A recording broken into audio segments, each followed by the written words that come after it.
Hey, what is up everyone? It is Eric for Mobile back again with another video, and today guys I wanted to show you the best way to customize your Android phone without having to flash a custom ROM. Now with that said, you do need to be rooted and have a custom recovery for what I'm about to show you. So if you haven't done that, I have made a video on how to do that. It's on my channel. Go ahead and check that out if you haven't. But if you are rooted and you'd like to be able to make some cool UI changes and some other things to your phone, then stick around and we'll get right into it. Okay everyone, so the program that I'm talking about in order to make these customizations on your phone is called Xposed. It allows you to make some alterations to your phone that wouldn't otherwise be possible without installing this program.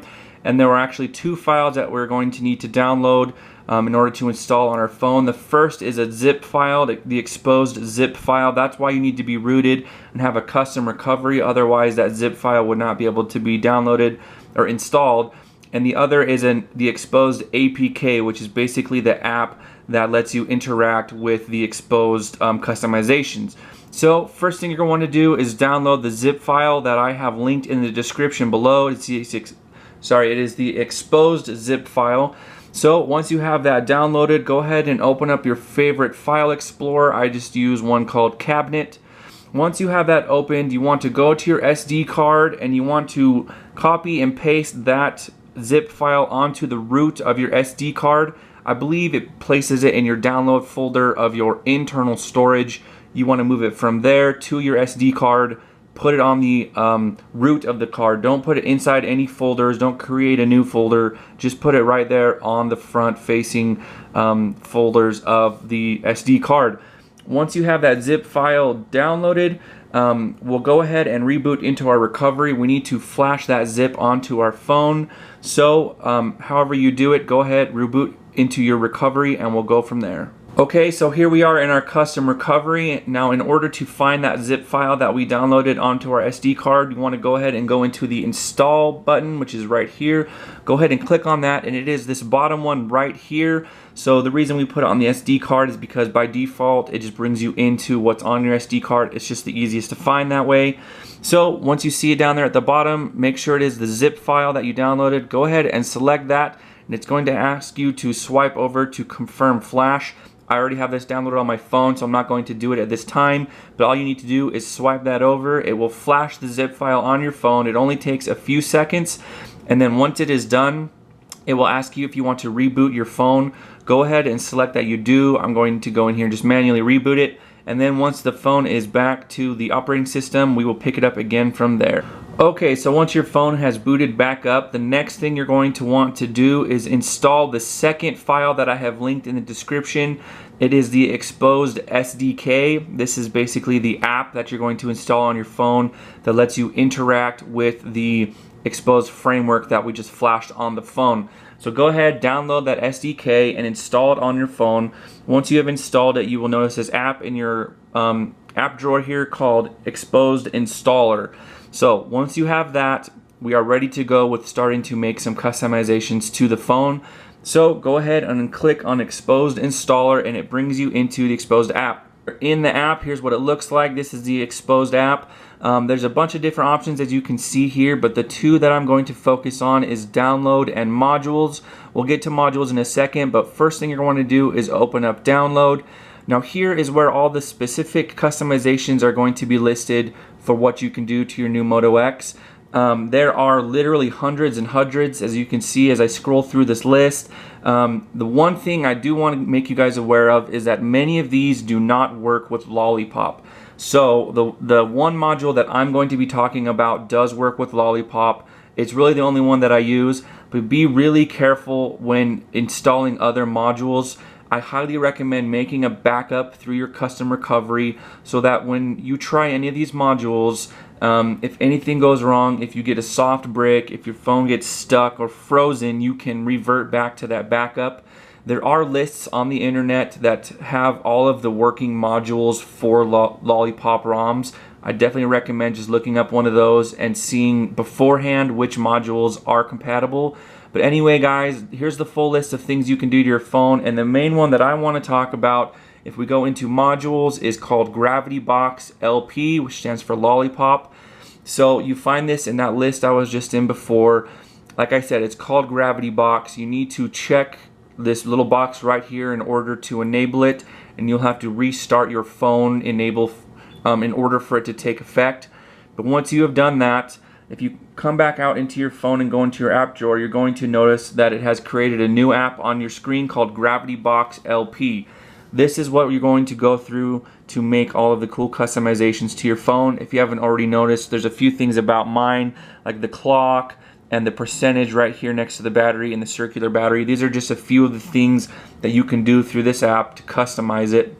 It's really, really cool. So let's jump right into Gravity Box. When you open it up, it gives you the standard warnings, blah, blah, blah. You could harm your device. I haven't done anything through this app that's done anything to my device, but again, I suggest you have a backup. So you select that, you get, the warning. So once we're into the app, there are a ton of different features that it lets you select from, mainly being lock screen, status bar tweaks, navigation bar tweaks, pie controls, power tweaks, display tweaks, phone tweaks, media tweaks, launcher tweaks, navigation key actions, application launcher, screen recorder, miscellaneous tweaks, and ultimate notification control. So as you can see, there's just a ton of different customizations and tweaks that you can make to your phone. It's really simple. When you click on one and you want to make a tweak, like for instance, I changed what my carrier label looks like on my lock screen. So really quick, if I show you, if I pull up my lock screen, you can see up there in the corner, it says Eric Money 1219. That is something I did through the Gravity Box app. So all you have to do is click on it, select what you want it to say in there, and hit OK, and it takes effect immediately. There are some things in this app that you do that will require a reboot. So what I suggest doing is going through and making all the changes you want to do in all these sections, and then just doing one big reboot at the end. That is something you can do that makes it a bit more convenient. I'm not going to go through every single one of these fields because that would be like an hour-long video. So let me just show you a few of the things that I've done to my phone to tweak it just a little bit and make it my own. Like I said, I have the center clock. There is a clock tweaks section. I have changed it so that my battery icon is a circle, kind of like in CyanogenMod, and I have added the percentage next to it. You can completely take out the battery icon, the percentage. You can change the style of the icons up there in the status bar. So that's just a few of the things.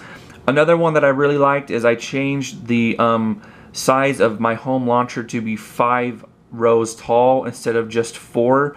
That's a pretty common complaint with this phone since it has such a big screen. A lot of people were annoyed that in the Google launcher it was still only 4x4 app grid. So I changed that to be 4 cross by 5 tall. Another thing that I've done is, if you notice before, when I hold down the power button, before all you had was this power off option. You can, through the Gravity Box app, select a more expanded, more in-depth reboot options.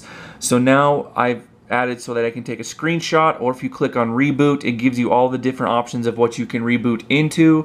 For example, you can do a soft reboot, which is just a faster reboot than normal. You can reboot into your recovery, which is extremely useful if you're going to be flashing files frequently, or you can reboot into your bootloader. There are also options to change the soft keys down here. You can add to them. You can add a menu key. You can add a drop-down notification key. You can change what the background of the keys looks like. You can add a custom color. One of the things that I did in my pull-down menu is I added this little battery icon down here that shows the percentage of your battery and the power that it's running at. I also added this screenshot icon. You can take away from any of these quick settings, add a bunch to them. You can also change how many are displayed on each row, things like that. Another cool feature, one I actually don't have installed right now though, is when you pull down from the status bar, you notice you first get your notifications and then you pull down again to get your quick settings. There is one option where if you pull down from the corner of your screen, like either on the right or the left, it'll pull down straight into your quick settings. And then if you pull down more from in the middle, it'll pull into your notifications. So you're not doing 2 swipes every time you want to see your quick settings. You can pull down from right and it'll go right into your quick settings. So that's a cool feature. There's also options to change all the coloring of the notification drawer here, the background colors of all the different quick settings. There are literally hundreds and hundreds of tweaks you can make. But and that's just in the Gravity Box for Lollipop app. There's a ton of other ones. There's ones that can control your wake locks to get you better battery life. Other custom ones that focus only on the navigation keys and customizing those to your heart's content. So the Xposed installer down here combined with the Gravity Box app is a really powerful tool to get you some cool customizations like you see in custom ROMs without actually having to install one of those custom ROMs. You can stay on your stock ROM and still enjoy some of those cool features. But anyway guys, that's pretty much it for this video. If you liked what you saw, please give it a thumbs up. Please subscribe. There's a bunch of software customizations and ROMs coming down the road for the new Moto X. I'll be doing videos on all of those, on how to flash ROMs on all my favorite ones, like CyanogenMod, AOKP, all of that good stuff. But anyway guys, thanks for checking out my video, and I'll see you in the next one.